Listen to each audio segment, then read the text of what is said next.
দর্শক স্বাগত জানাচ্ছি নয়া দিগন্ত ফেসবুক পেজে। আপনাদেরকে এই মুহূর্তে দেখানোর চেষ্টা করছি জাতীয় প্রেস ক্লাবের সামনে নন এমপিও শিক্ষকদের এমপিওভুক্তকরণের দাবিতে আজ 25 দিনের মতো জাতীয় প্রেস ক্লাবের সামনের যে অবস্থান, ঠিক আজকে নন এমপিও শিক্ষকরা যমুনা অভিমুখে যাওয়ার চেষ্টাকালে আইন শৃঙ্খলা রক্ষাকারী বাহিনীর সদস্যরা তাদেরকে ঠিক প্রেস ক্লাব থেকে হাইকোর্টের যে সামনের সড়কটি আছে সেখানেই কিন্তু ব্যারিকেড দিয়ে আটকিয়ে দিয়েছে এবং তাদেরকে কিন্তু এই জায়গা থেকে আর সামনের দিকে অর্থাৎ যমুনার দিকে কিন্তু যেতে দিচ্ছে না আইন শৃঙ্খলা রক্ষাকারী বাহিনীর সদস্যরা। আমরা দেখতে পাচ্ছি প্রেস ক্লাবের সামনে কিন্তু নন এমপিও যে শিক্ষকরা রয়েছেন তারা কিন্তু এই জায়গাটিতেই পুলিশি বাধার সম্মুখীন হয়ে তারা এই রাস্তাটির মধ্যে বসে অবস্থান নিয়েছে। দর্শক দেখতে পাচ্ছেন জাতীয় প্রেস ক্লাবের সামনের যে রাস্তাটি আছে সেই রাস্তাটি কিন্তু এই মুহূর্তে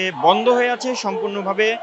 এই সড়কের যে যানবাহনগুলো রয়েছে সেই যানবাহনগুলো কিন্তু বিপরীতমুখী, মানে পল্টন মোড়ে যাওয়ার যে সড়কটি আছে সেই সড়ক দিয়ে কিন্তু, মানে একটি সড়ক সম্পূর্ণ বন্ধ, বিপরীতমুখী সড়কটি দিয়ে কিন্তু দুই রাস্তার গাড়ি চলাচল করছেন। দর্শক আপনাদের দেখানোর চেষ্টা করছি, কিছুক্ষণ আগেই আইন শৃঙ্খলা রক্ষাকারী বাহিনীর সদস্যরা কিন্তু তাদেরকে আইন শৃঙ্খলা রক্ষাকারী বাহিনীর যে ঊর্ধ্বতন কর্মকর্তারা আছেন তারা কিন্তু বোঝানোর চেষ্টা করেছিলেন যেন এই সড়কটি তারা ছেড়ে এক পাশে চলে যায়, কিন্তু তারা কিন্তু সেটি নাকচ করে দিয়েছেন এবং এই জায়গা থেকে যেতে দ্বিমত পোষণ করেছেন এবং এই জায়গা ছেড়ে যাবেন না এমনটি আমাদেরকে বলছিলেন। আমরা একজন শিক্ষিকার সাথে একটু কথা বলবো। দাবি না মানলে এই জায়গা ছাড়বো না। আমরা এই অভিযোগ আমাদের কর্মসূচির স্থলে আমরা থামবো না, প্রেস ক্লাব আমরা ছাড়বো না, প্রেস ক্লাবে থাকবো। কেননা ওই যে এক কথা এবার বলতে হয় যে আমি আমার দাবি পাওয়ার ক্ষেত্রে এখন অটল এবং অনড়, আমার নড়চড় হবে না, হয় আমি বাঁচবো না হলে মরবো, কিন্তু দাবি আদায় করে নিয়ে ছাড়বো। এবার আপনারা তো শিক্ষক, এই রাস্তাটি বন্ধ থাকার কারণে সাধারণ মানুষের ভোগান্তি হচ্ছে। অবশ্যই ভোগান্তি হয়েছে, অবশ্যই সাধারণ মানুষও বুঝুক, যে আমাদের সাথে একমত হোক যে চাকরি করি কিন্তু বেতনহীন ভাবে। এটা কতটা যৌক্তিক আপনাদের কাছে প্রশ্ন রইল যে আমার বিধি মোতাবেক চাকরি হয়েছে কিন্তু আমাকে বেতন দিবে না, তাহলে আমি আমার যে বয়স চলে গেছে, আমার যে সময় চলে গেছে, সেই সময়ের পাওনা আমাকে কে দিবে? আর শিক্ষক ছাড়া কি প্রতিষ্ঠান চলে? শিক্ষা বাঁচে? ওই যে একই কথা, শিক্ষক বাঁচান, শিক্ষক না বাঁচলে শিক্ষা বাঁচবে না।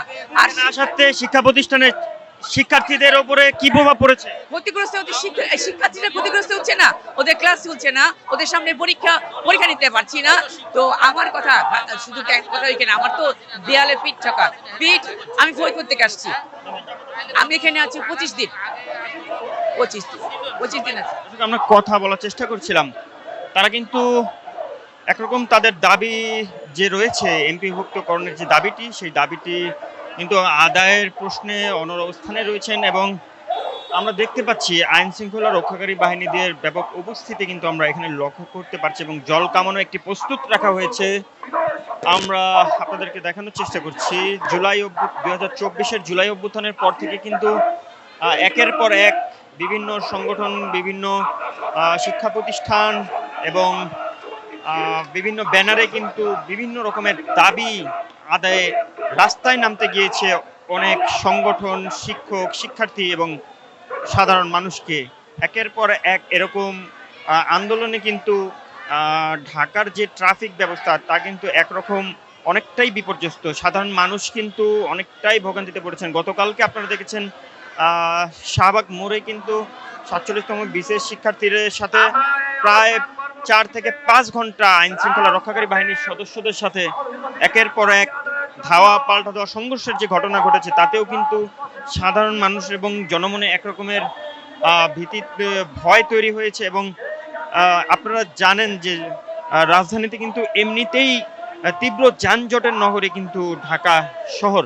তার মধ্যে যদি একের পর এক এরকম আন্দোলন চলতে থাকে তাহলে কিন্তু আসলে ঢাকার অবস্থা আরো কতটা নাজেহাল হয়ে যায় সেটা কিন্তু আপনারা বুঝতেই পারছেন। দর্শক দেখার চেষ্টা করছে এখানে কিন্তু আইন শৃঙ্খলা রক্ষাকারী বাহিনীর সদস্যরা কিছুটা তৎপরতা কিন্তু আমরা দেখতে পাচ্ছি। তারা এমপিও ভুক্তিকরণের দাবিতে যে শিক্ষকরা রয়েছেন তাদেরকে কিন্তু এখান থেকে সরে যাওয়ার জন্য বারংবার বলা হয়েছে আইন শৃঙ্খলা রক্ষাকারী বাহিনীর পক্ষ থেকে, কিন্তু এখন পর্যন্ত কিন্তু তারা এই জায়গাটিতে ছেড়ে যাচ্ছে না, এবং কি রাস্তায় কিন্তু ব্যাপক যানজট লেগে আছে আমরা দেখতে পাচ্ছি। দর্শক, নয়াদিগন্তর সঙ্গে থাকুন, পরবর্তী আপডেট নিয়ে আবারও যুক্ত হব। সেই পর্যন্ত ভালো থাকবেন, সুস্থ থাকবেন। আপনাদের সঙ্গে এতক্ষণ যুক্ত ছিলাম শাহজালাল আমিন শুভ, নয়াদিগন্ত, ঢাকা।